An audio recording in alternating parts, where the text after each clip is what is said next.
I went to Juba, South. The first civilization to take Africans up.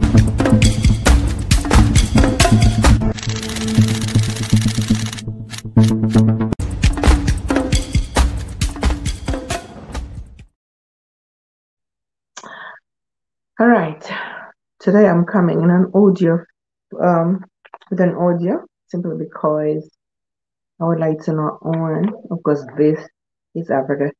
It doesn't make news.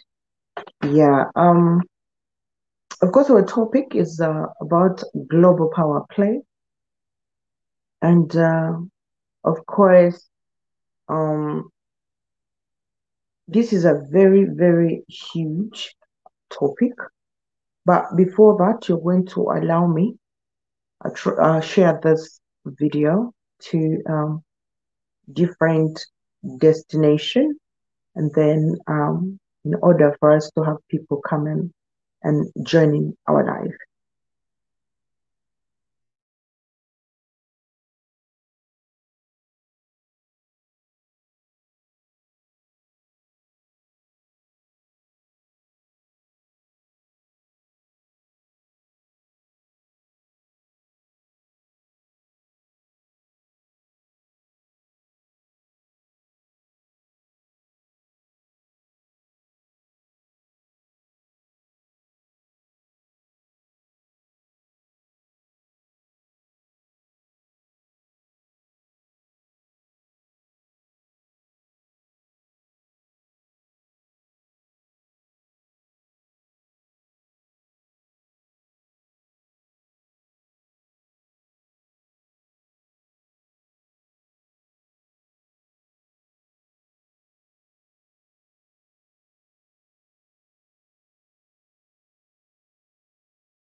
baby. Ooh.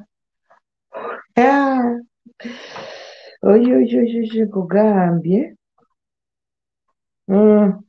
Our lights were off, and I was trying to, of course, share the live. Okay. Okay. All right, guys, you're welcome on my live. Good evening, Africa Maria Mpenzi, the darkest berry, straight up from Kampala, Uganda. It has been long since we started holding such kind of discussions, but I'm so glad that yesterday I had my live, which was actually successful. Thank you guys for those who joined the live and kept me throughout the 2 hours of my broadcast. And of course, we had different and a lot of different beautiful things that we discussed about yesterday. Now, today's topic, like it says, I shared this particular topic in one of the groups, and everyone was like, "Oh, Maria, what do you mean by that?" Because I said it is a global power play, and everyone has their own perception about this particular topic. But I'm going to break this topic a little bit into a layman's language, or in simple terms, or the terms that you're going to understand. Now, if at all we look at what is going on today in the world, it's all about economic struggle. It's all about neocolonialism in Africa, where apparently everyone wants to have a touch of power. Everyone wants to leave their footprint in whichever destination they choose to control. Now, this is not only about Africa, but since we are in Africa and we are this channel, the Africa Mpenzi TV brings you Africa to your doorstep. So we're going to dive into Africa's situation and the issues in Africa, more especially when it comes to neocolonialism or when it comes to the global power play. Now, what does Africa hold? First of all, we usually talk about democracy as Africans, and we always say we have the right to choose our own leaders and make our own, governance and all that. But one thing we forget is the true definition of democracy itself. Now, the people who introduced democracy in Africa failed Africa, truth to be told. But well, fine. We were going to look at apparently some few systems that have chosen or let me say the governance system that have chosen. There is one system that people always don't look at, and that is the authoritarianism. The authoritarianism. If you look at all the aspects of this particular system, you will realize that first of all, authoritarian has few features. The power is concentrated, the authority is concentrated in the hands of a few individuals. Now, we are looking at authoritarianism, not democracy, right?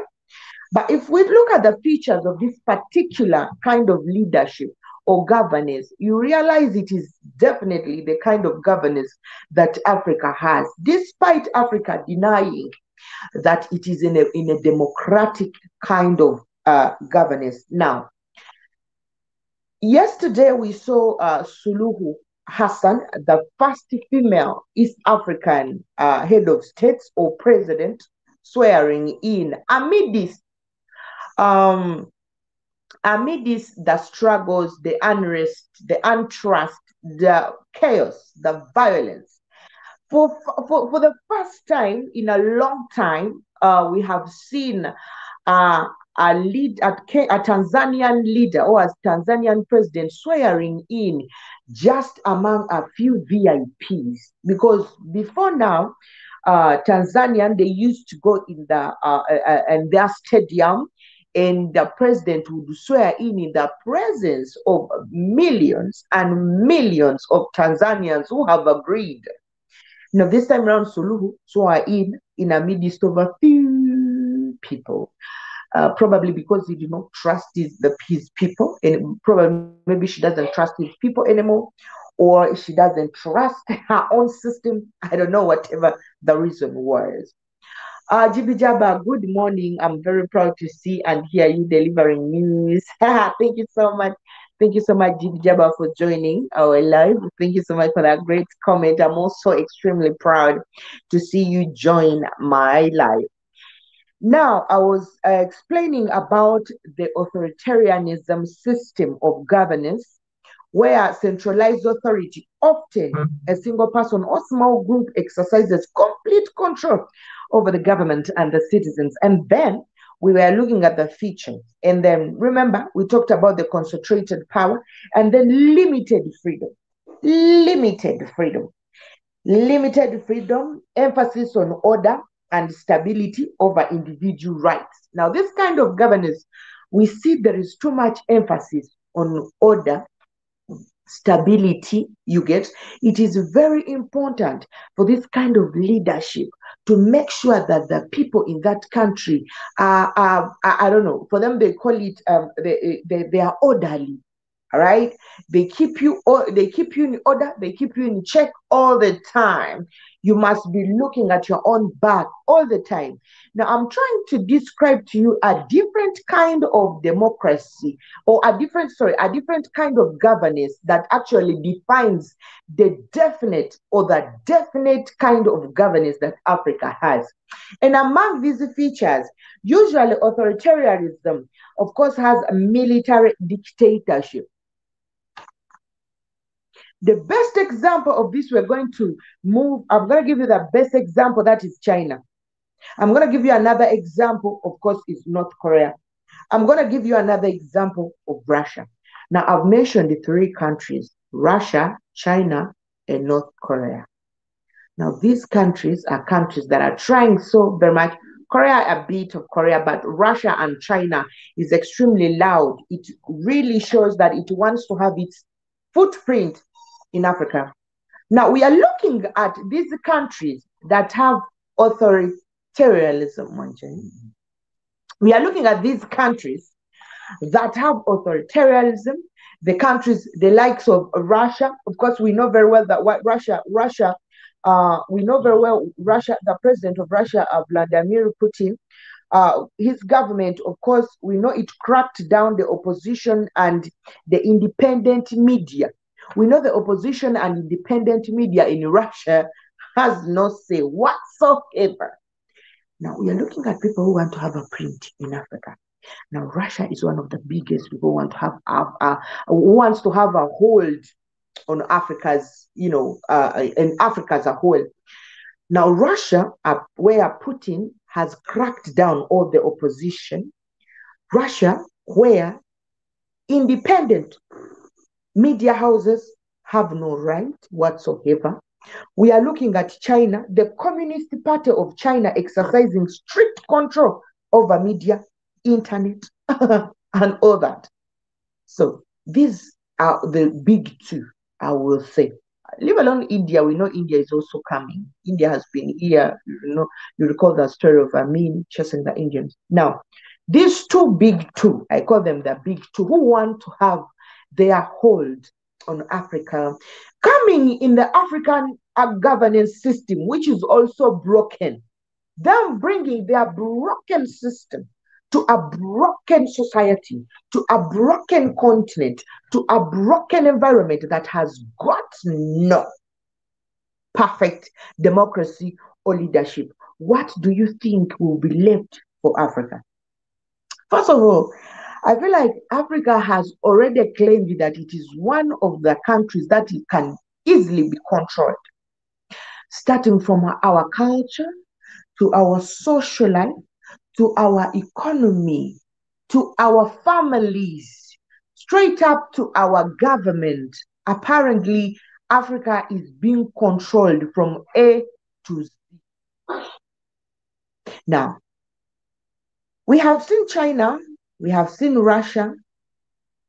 They have come in the name of, if you are not having freedom, we are going to bring you. What freedom are you bringing to Africa?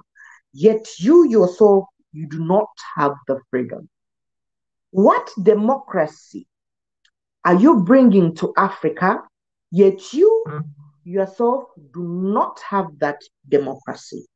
Now, we have seen apparently a lot of situations in Africa where we are seeing dictatorship, we are seeing people have coups, happening in different African countries.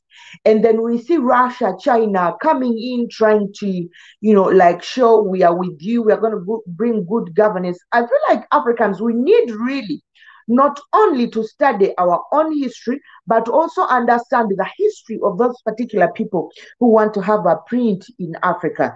Because if they are not the best example, then how can they lead us to the promised land?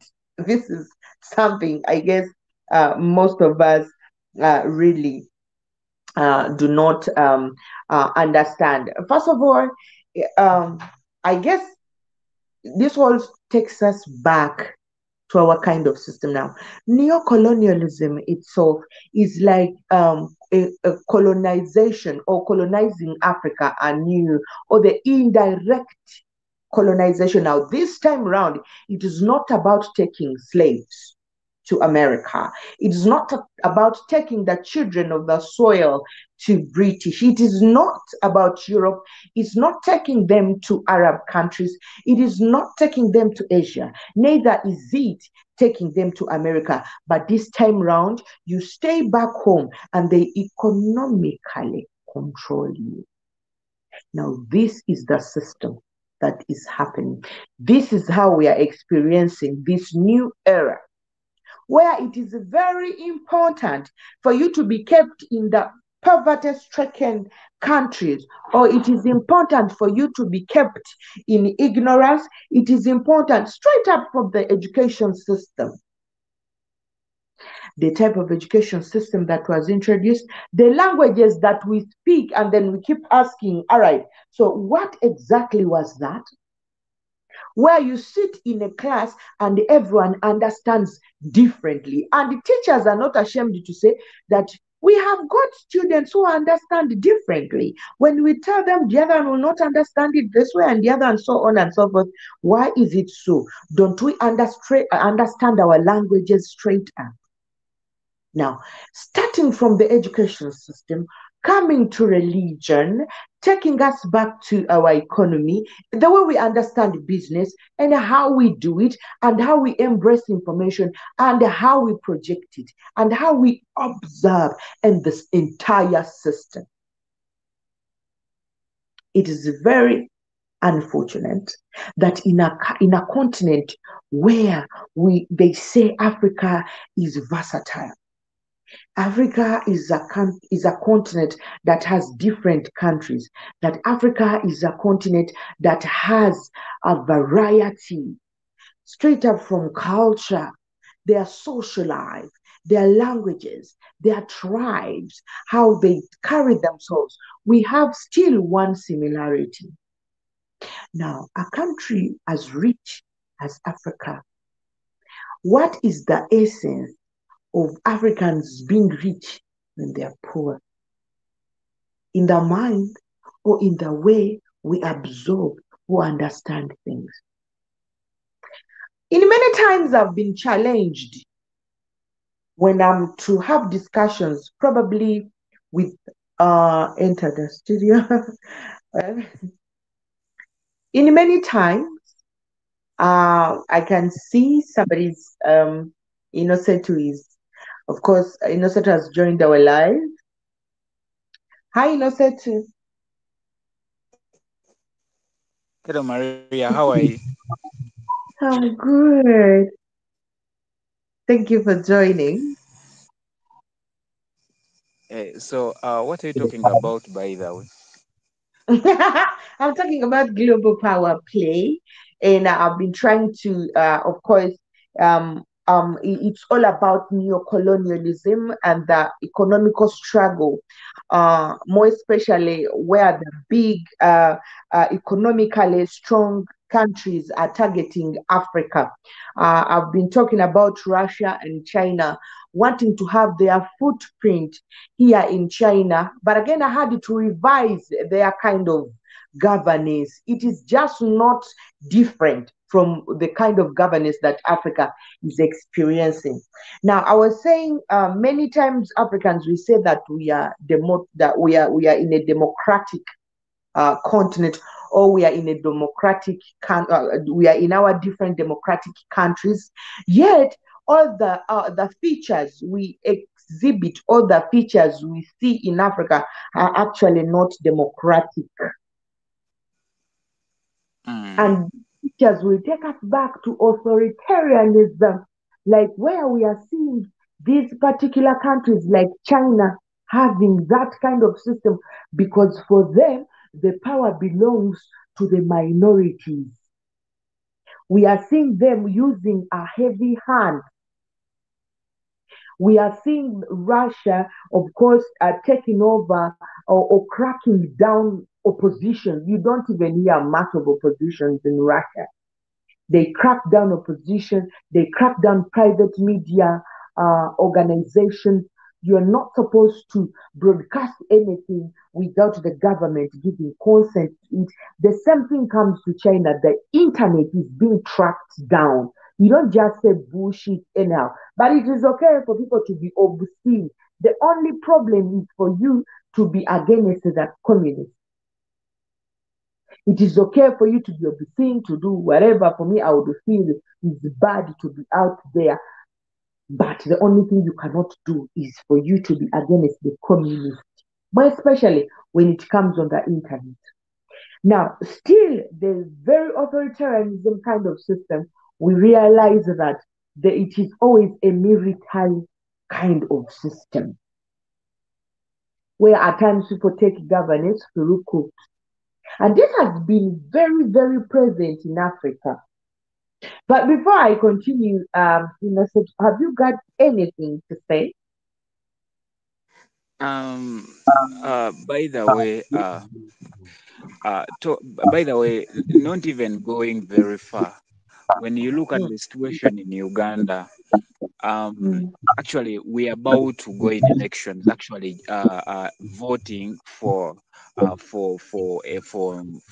MPs, voting for LOC 5 staff, councillors, and of course the president.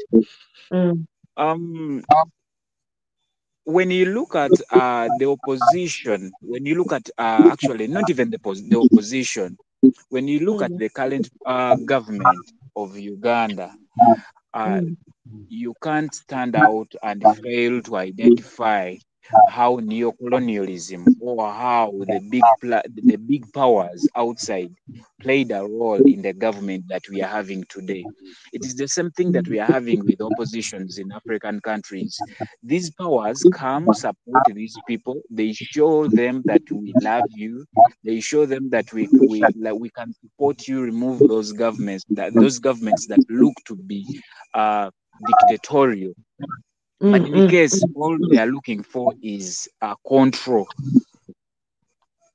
All they are looking for is control, financial control, religion control, behavior control, how people behave, how people mm, talk, how mm. people, the education system, the curriculums, and amongst others.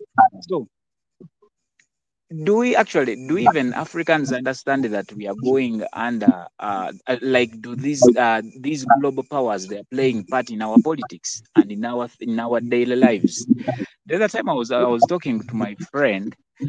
um I was talking to my friend, and we were asking ourselves, like, who created time? Who said we should eat food at 12?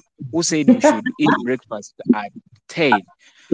Mhm. All these are systems that were designed for us to follow. So I guess it is also a kind of control, because I think I think it's a kind of control. We are under kind of control when we are not knowing. That's why it is called neocolonialism. We are being controlled when we don't know that we are Indirectly. controlled Indirectly. indirectly. So it has come to politics, and people have been oppressed by the so-called dictatorial regimes in Africa. Because of that, because people don't know that this is caused by the Western powers. Now people Mm, get mad with these presidents, like President so and so is doing so and so, but it is these powers that are selling machine guns, that are selling weapons that they are using to suppress protesters. mm. They are Recently, the by same the way, people that Russia. are selling these weapons.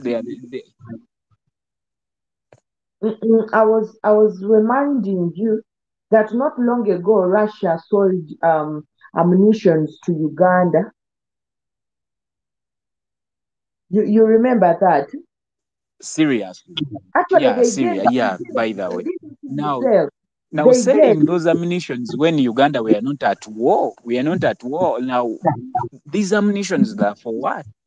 For fighting people, for causing chaos among the countries that are around Africa. When you look at Uganda, is having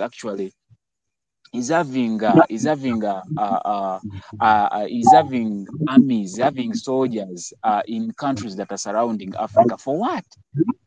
To Mm, fulfill the benefits of these key players in the system, the controllers. mm, true. True. I really agree with you 100% about that. Now, recently we know when Ibrahim Traore took over, oh, he has gone. He has gone. Let me try and see. It's like someone else is on. Do you want me to come on the show? It's okay. Oh, okay. Yeah, it's okay. You can tap in and join the show if you have something verbally to air out or to say. Of course, say to thank you so much for that oversight. It has, of course, it has reminded me of a lot. Now, I agree with Innocent too when it comes to, of course, selling equipment or giving out equipment to African continents. First of all, we know very well that Africa is among the big players or the big buyers when it comes to military equipment or defense equipment. Now, let me. This is gonna be just a simple question. If it is you and you're selling probably water, all right? What? Oh no, what is not gonna be a good example? What should I say? What should I say? I don't want to use something that is very mm, no, let me just say point blank. I don't want YouTube to be pointing at me. Guys, it is important for Africa to stay in this struggle, the violent struggle, because it creates markets for those people who are, for people who are, of course, making ammunition, for people who are making equipment. All right. It is important for Congo to be at war because it is as important for the Congolese people to be divided. You get, but before that, of course, let me add. I guess I'm seeing a request of someone who wants to join our live. Let me try and add since Inosetu has going. I'm seeing Eugene. Thank you so much for joining our live. Yes, how you doing? I'm good. Hi. Yeah, You're thank you for welcome. inviting me. Yeah, I wanted to make a comment, but for several. The it seems like Africa has the people in Africa have a dual identity, but they need to make up their mind. The reason make up their mind which road they want to take. Hopefully, it'll be for democracy. Well, like this. the history of the Europeans, they had authoritarianism way back in history, just like Africans. Well, Africa has just morphed. In other words, it changed from one form of authoritarianism to another. They had kings, just like Europe had kings. A king who had the power of life and death in his hand, just like in Europe and in Africa. Now, the Europeans, their vassals are the rulers who are directly up under the king, who own land. They got tired of the king having total power over them. So they rose up, and like in England, they developed a Magna Carta. And they told the king, hey, this is we, and they held him at sword point and said, hey, we refuse to allow you to have total power over us anymore. And then it developed on into representative democracy, where the landholders had the right to, have representation in the parliament. Then it evolved into the common people having representation. Now, and they've still had wars and things, but the common people do have a voice. And however, they've been stupefied and fooled by the propaganda of the upper classes, and you've seen the Caucasian working class people go and kill each other in World War I, World War II, for the benefit of the upper classes. But now in Africa, you were still when the Europeans colonized, you were still under king. And the Europeans took over. They imposed democracy upon Africa. So it really wasn't a normal progression by the African people. It was just imposed upon them. However, if the African people should take advantage of it, which I guess they've been trying to, but there's a strain because it wasn't a natural progression. It seems like the African people still, a lot of them still want to worship a king or follow a king or some strong authoritarian leader instead of using their own brain to come up, to come up with their own ideas, as an individual. So that's why these people, authoritarians in Africa, are still able to come to power and have support when they shouldn't. Okay, because there was no long period of progression where the common man or woman in Africa inculcated or came to understand why democracy is the best thing for them as an individual person. Okay, they go back. To me, that's what it seems like, and they want to worship a strong man. Well, I'm from the West in the diaspora. I'm not going to worship a strong man because I didn't grow up in that tribal, kingly custom. So I grew up in the Western Caucasian tradition, and I want respect for me as an individual. I'm not going to, vote for somebody like Trump who's trying to become an authoritarian in the West. Okay, or someone like in the past, Adolf Hitler. So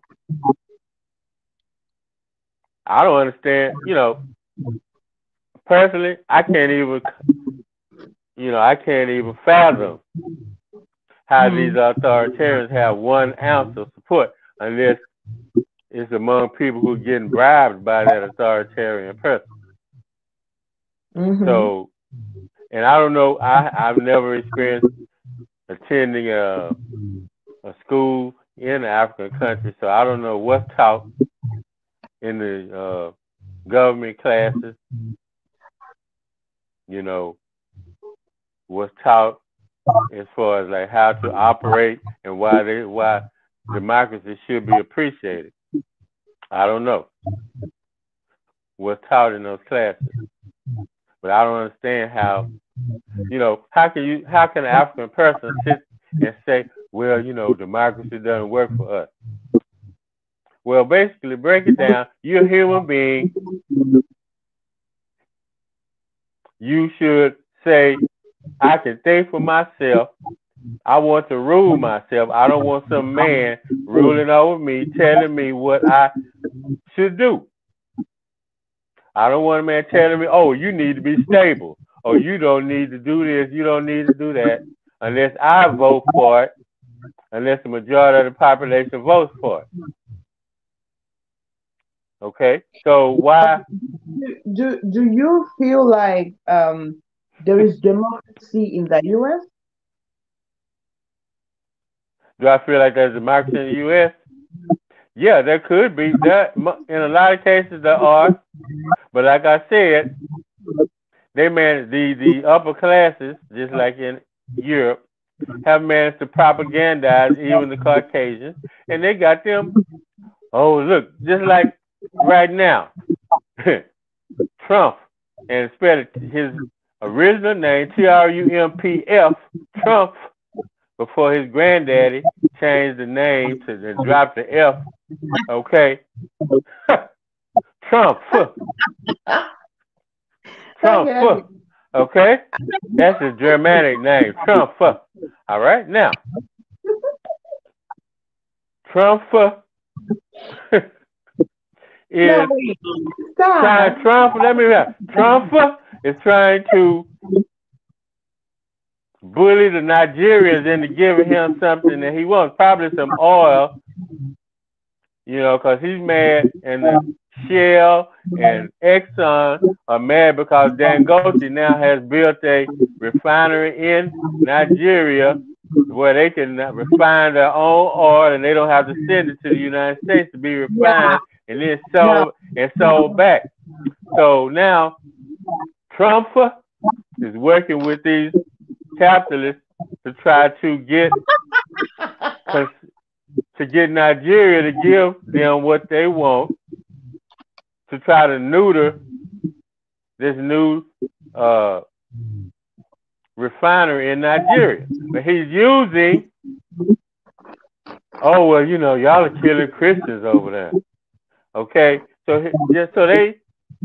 he's using that to get the black African Christians over there. Say, look, Trump is for us. Trump is for us. No, he's not.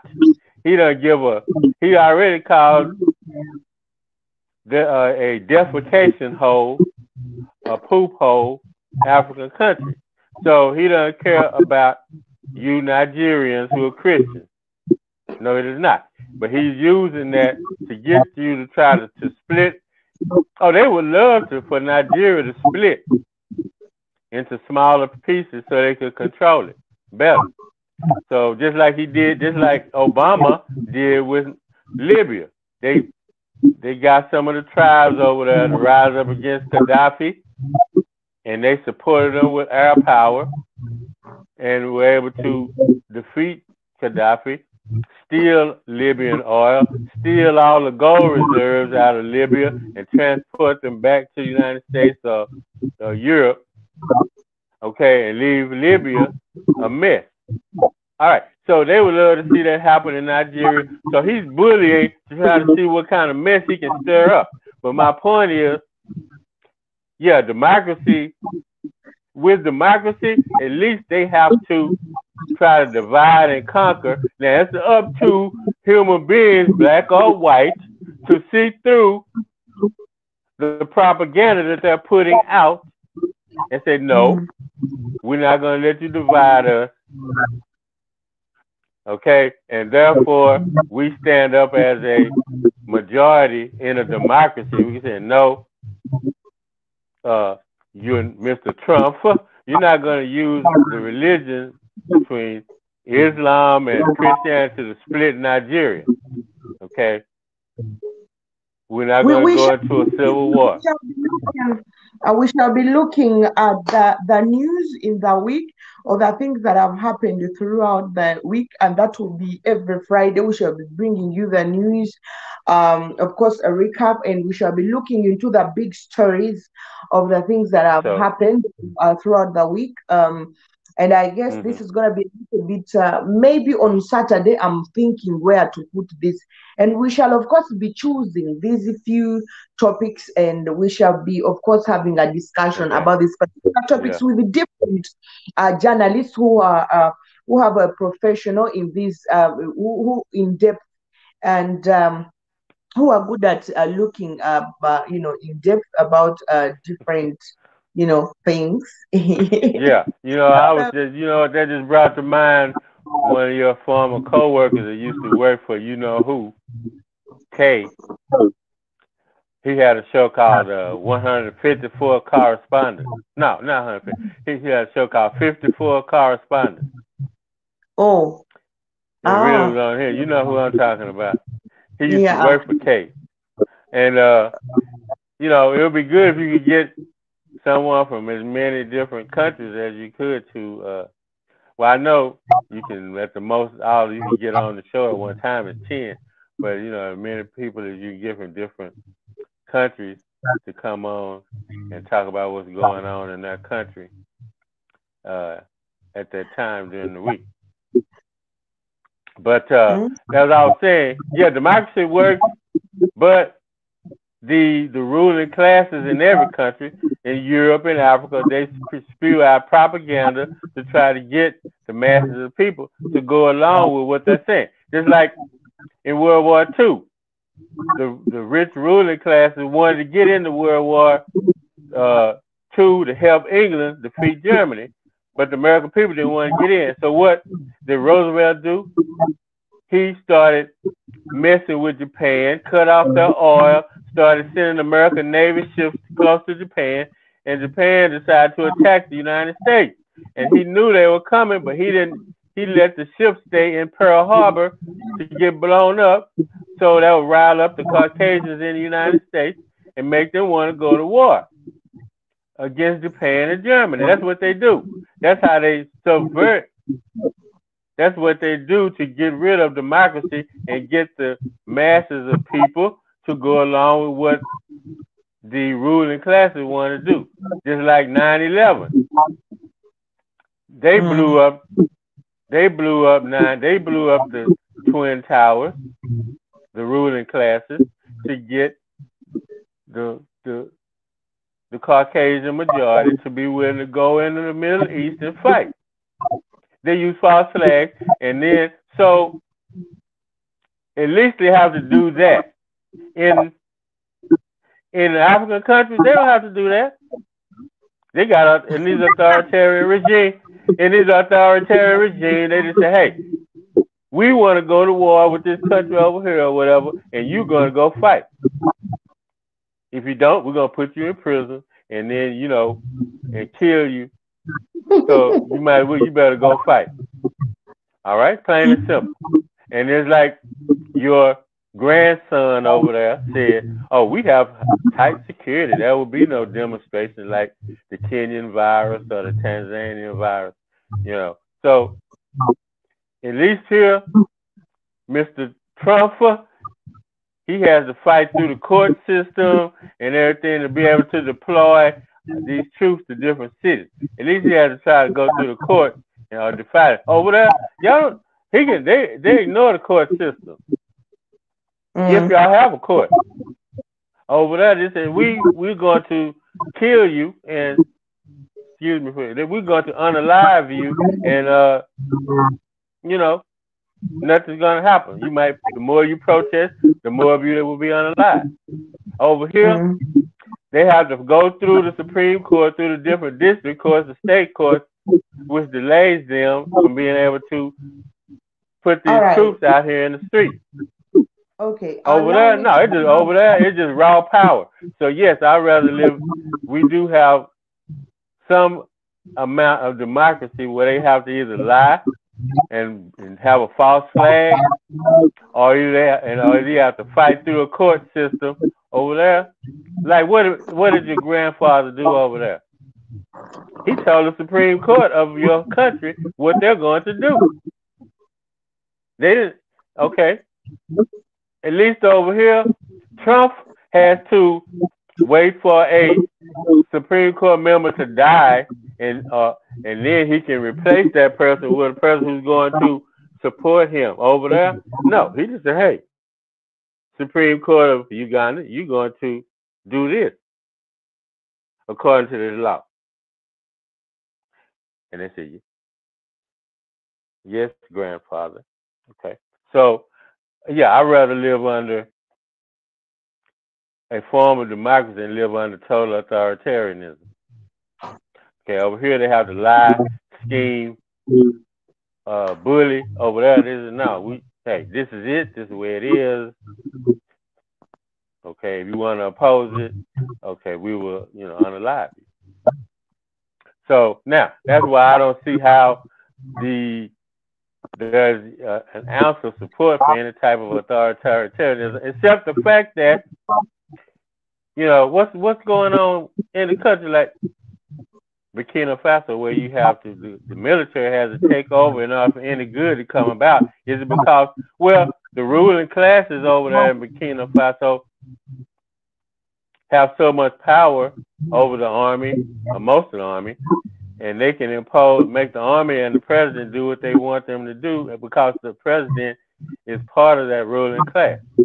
So you have to have a few people who are good, who have the good of the country in mind, to take over with the weapons in their hands, but they won't turn it back over to the civilian government because the people of Burkina Faso don't know how to take the government into their own hands and rule in their favor. They haven't been trained on how to run a democracy because the school system hadn't taught them how to do it. So then the ruling classes who have gone to school can come in and take over the governmental system and run it in their favor and suppress the regular citizens. So it's upon the regular citizens to get an education and learn how to run a democracy. Okay, and learn how not to believe the first thing that they're told. Like over here, the reason there's not complete democracy is because you got racists among, and they said whatever. They basically, you got a lot of them who say, hey, they're glad about you got a lot of them who are on food stamps, but they don't mind losing the food stamp because they want my color to suffer. So they don't mind losing that. So that's how the ruling classes over here are able to divide and conquer, because they got their people who say, hey, I don't mind suffering as long as we can suppress,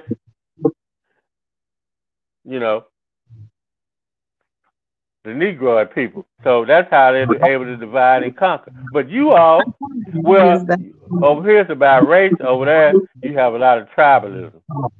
Okay, so it's always a way. Unfortunately, it's always a way to divide and conquer. Now that's what I'm saying. The people y'all over there. Y'all need to learn from the Kenyan youth, Generation Z, who went to the border with Tanzania to show their support. They didn't care about tribalism. Okay, they're going past that. They went over to support. They went over to support the Tanzanians in their struggle against authoritarianism. Well, hold on. I think you are so quick. You are so quick to think the way you are thinking about Kenya. I think you are so quick. That's so quick. How did you even? That is extremely so quick. tribalism Well, in correct me Africa, then.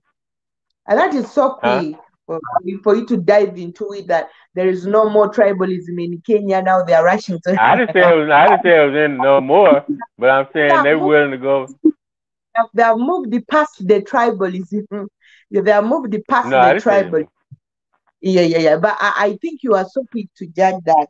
First, um, most of the people who remember in boundaries, our boundaries, more especially here in Africa, they are like no boundaries. There is nothing that shows that this is a boundary, apart from apart from at the border, probably the border offices where you're supposed to sign in and go.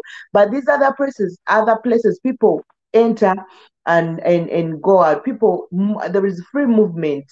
All right, the way you find the way it is.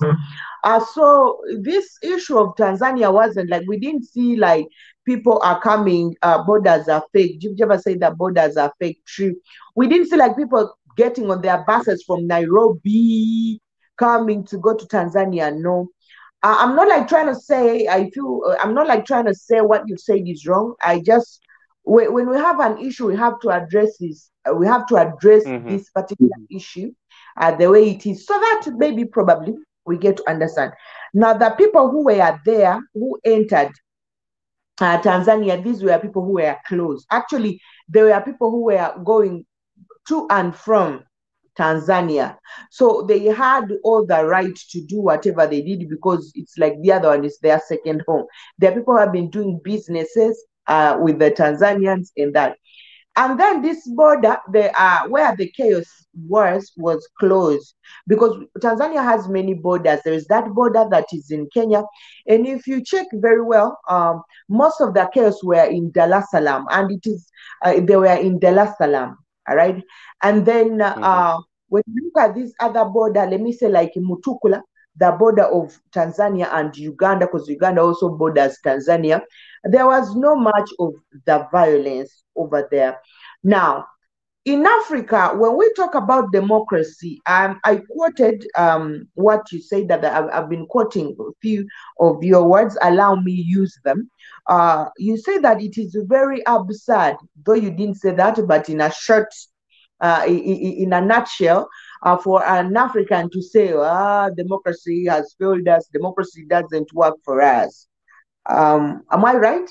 I don't want to lie. Right. Yeah, I don't think I don't see why Africa was.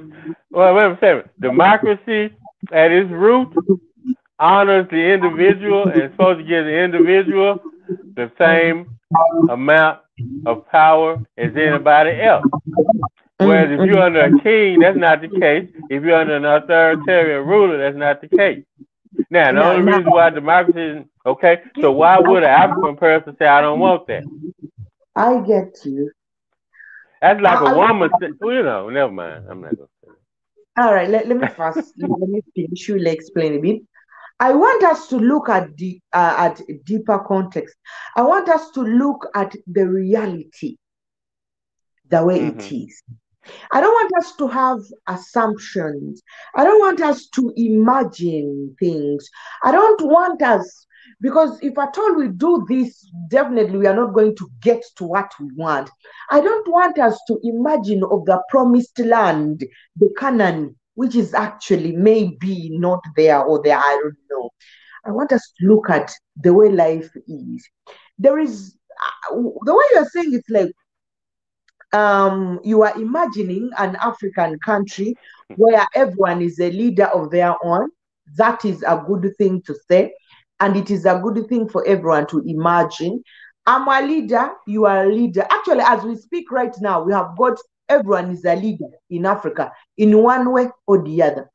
But now there is something we can never do away with, and that is the political system of leadership.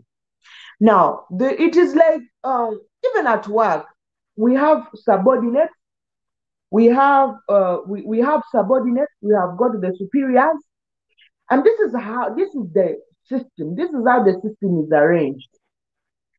So, if we say that one time, we don't need to have that kind of system, we are all the same and all that, I feel like And I know very well you are someone who decampaigns the hierarchy system, the kind of kingship in Africa. I know you decampaigned that because you feel like, why should someone lead me? Why should someone, I mean, um, but remember, this kingship or this kind of leadership wasn't about, the entire place. People had the leaders of they are leaders in their particular region. Just like you said that democracy has worked for you in America, you have got governors in America. Now let's assume we had the Bantu. I come from a royal family. We have got Omukama. Omukama is our leader. We have got in that particular. So when I say my name, everybody gets to understand. Oh, she comes from this area, and this is their Omukama. Now, these people were leading those places. I don't know I don't know the mindset of most of the Africans or the black people in diaspora. I don't know the mindset they have towards the kind of leadership that was in America, in Africa. But I'm going to tell you one thing, that this leadership worked for the Africans. And this is why we had a lot of great things that happened a long time. We had super women who were strong, that they even fought the colonialists. We had women leading military forces in Africa. We had women taking lead. Now, being a leader, if at all we want to do away without leadership, then we are doing away without existence.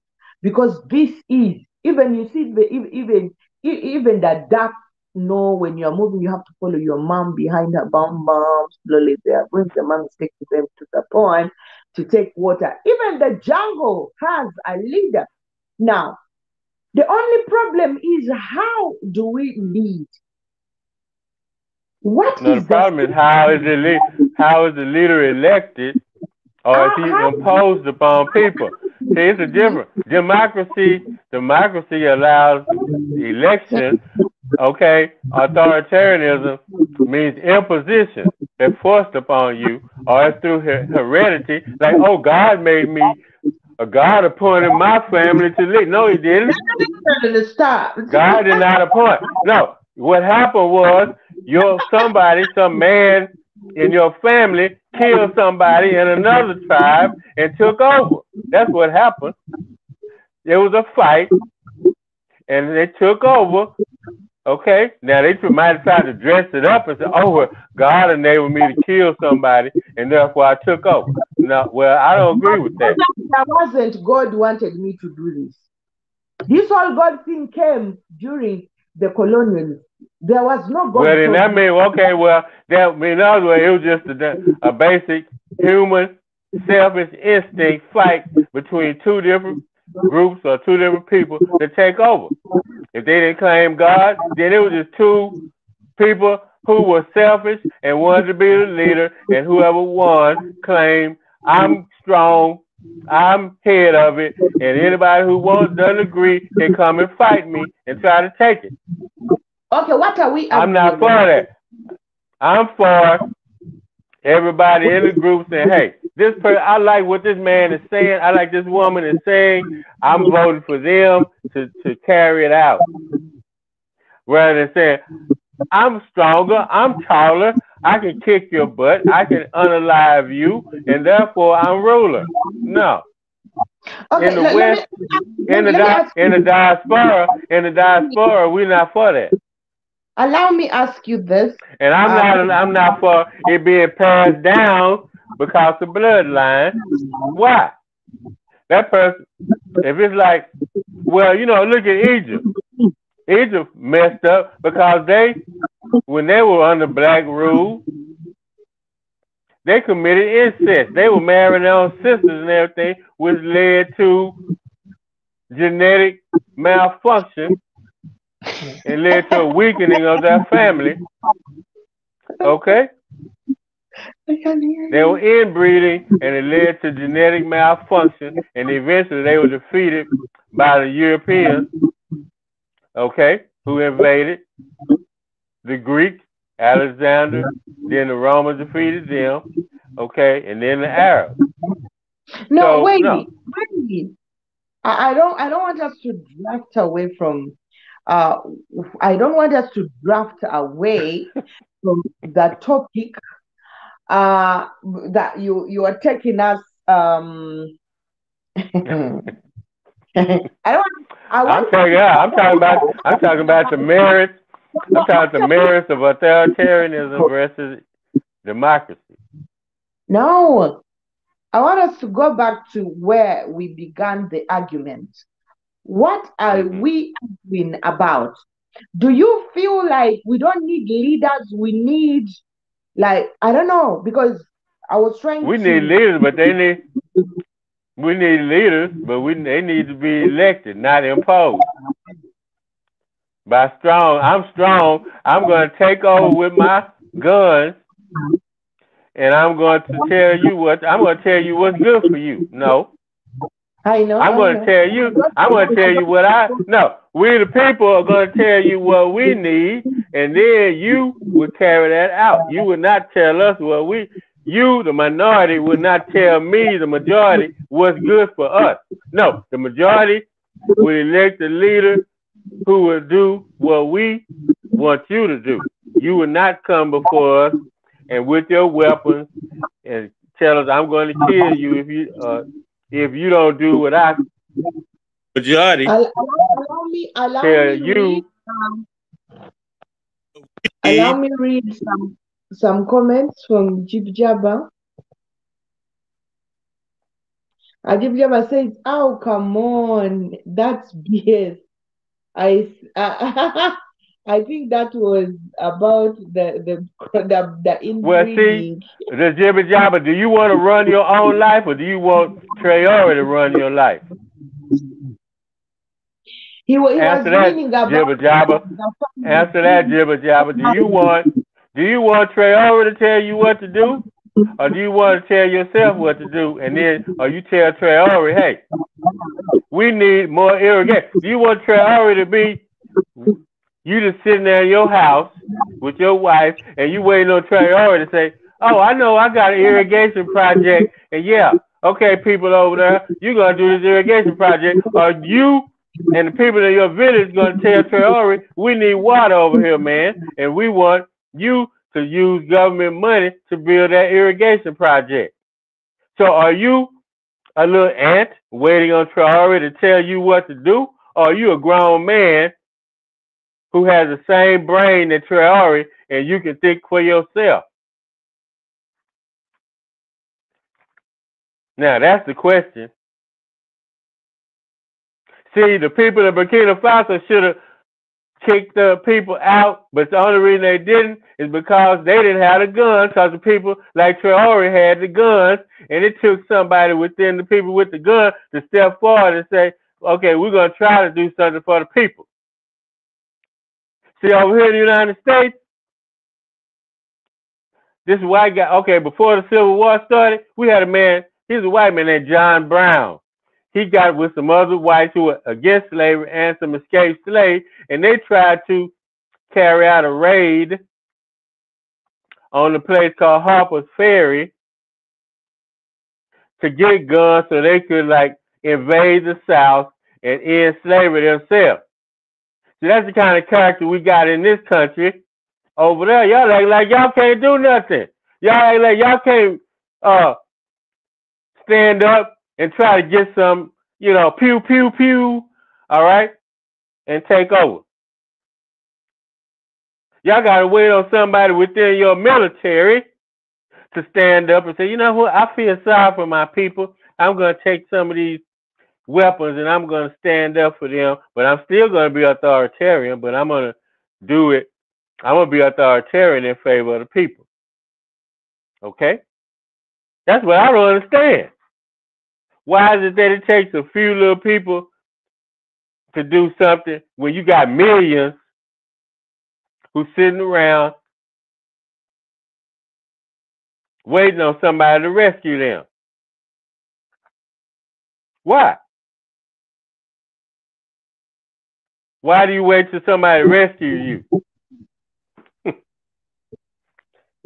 Have you gone? Are y'all pastors? Are y'all pastors over there? Are y'all preachers over there telling y'all? Are y'all preachers over there telling you, hey, if you stand up, you're gonna go to hell? Is that what it is? Listen a bit.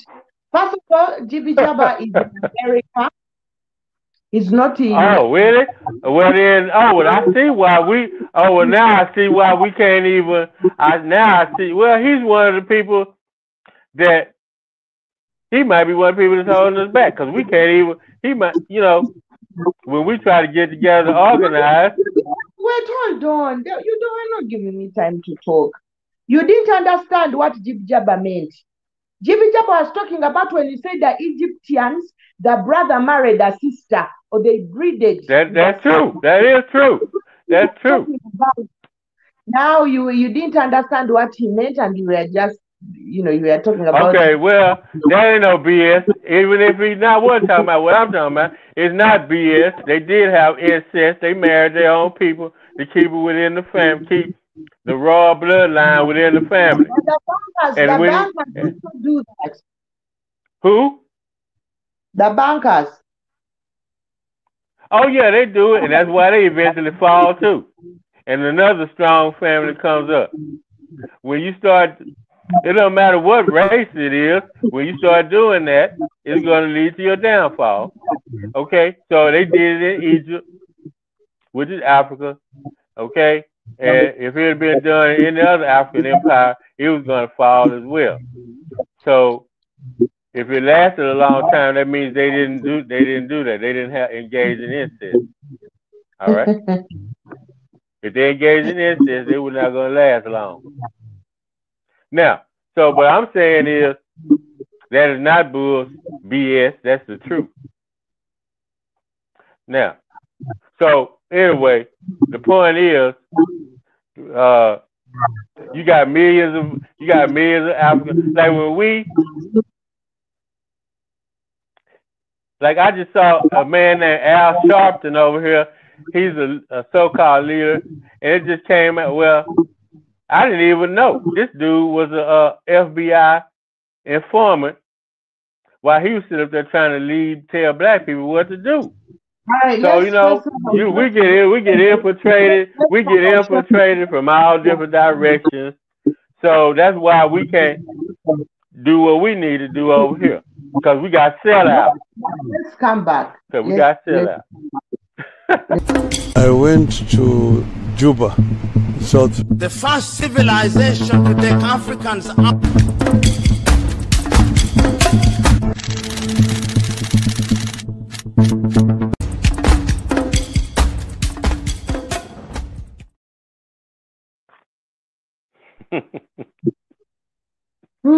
Welcome back. Yeah, I went off on a tangent, but hey, I just had to express my.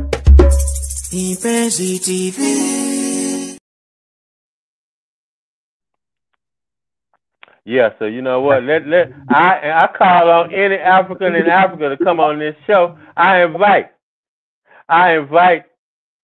every YouTube channel host to come here, all 10,000 of you to come on here and challenge me today. Now, because I'm ready. Okay? I challenge you from Nguzi, Pan-African Genius, Boakali, everybody, all of you. Let the call go out. Let's make this the debate center of YouTube. I'm ready for you. Like they say over here, come and take it. I'm holding up my viewpoint. Come and knock it down. Come and knock it down. I guess. Let this be shared across YouTube. Come and take it.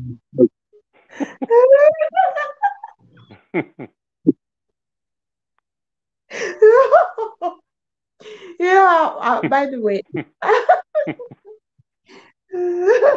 okay, that is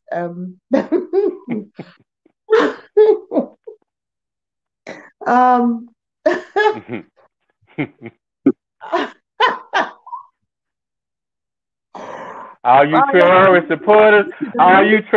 supporters, come and debate me now, today, this week, next month. Come and debate me now. Oh yeah, Dessalines. That dude in that concept, Dessalines, who named himself after the Haitian leader. Come and debate me now. We already bumped heads on your channel anyway, so come and debate me now over here. All right.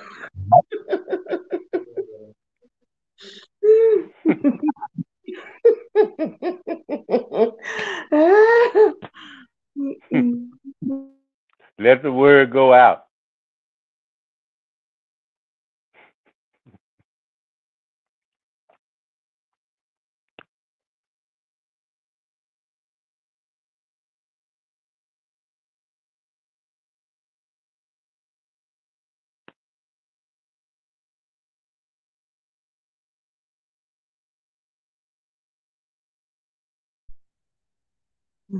I'm trying to see. I'm trying to What do see. you mean?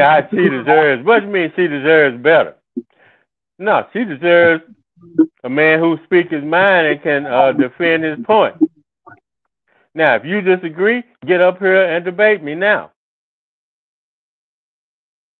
Talking about you don't know. You sound like a no. We don't need gentlemanliness. We need debate.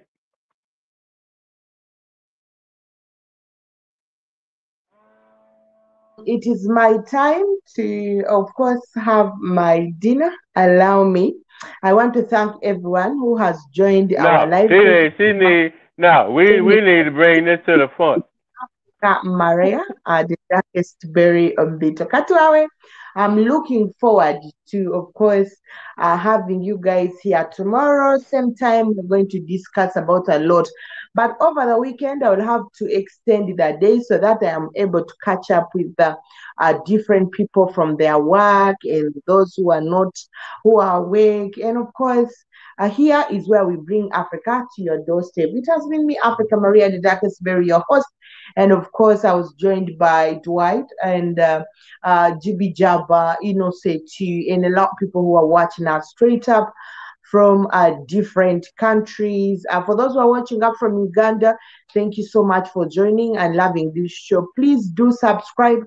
At least let me hit subscribe to my channel, share my videos, let my channel grow. And of course, you can read those words that are running. Yes, thank you so much. I'm looking forward to having you yet another day here. Thank you for so much for supporting and following me up to here. And please do share my videos, invite your friends. I'll be letting you know each time that you can invite your friends over. Allow me end here. And in Swahili, they say, tell Keith to come over here. And in my language, they say, Murare Kurungi.